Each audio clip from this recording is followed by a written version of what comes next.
I'm Karen DiCostanzo with Canine Consent.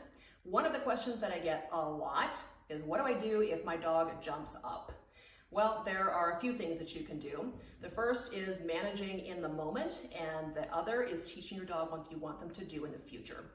If your dog has a habit of jumping on your guests, you'll want to begin with a good management tool of choosing confinement.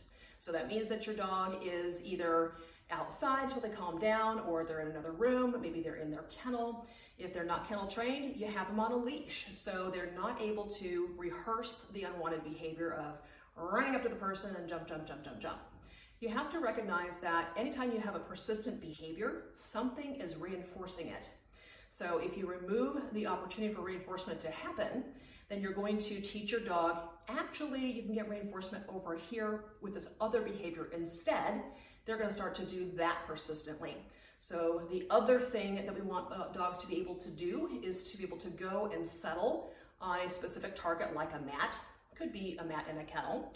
But we want the dog to learn that when people come in the house, that is a cue by itself in the environment that the window of opportunity is just open for them to go and settle on their mat and make good things happen for themselves. It empowers your learner so that they begin to choose that instead of what they had been doing. So if you have company coming over, you would confine your dog, you would maybe bring them to the mat, you would reinforce them for being on the mat instead of jumping on the other person.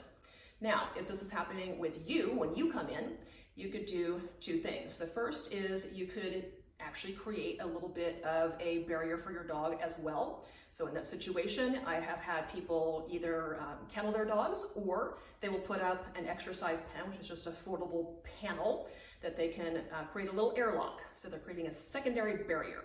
They come to the door, there's a barrier right there, so the dog isn't able to put their feet on you when you first come through.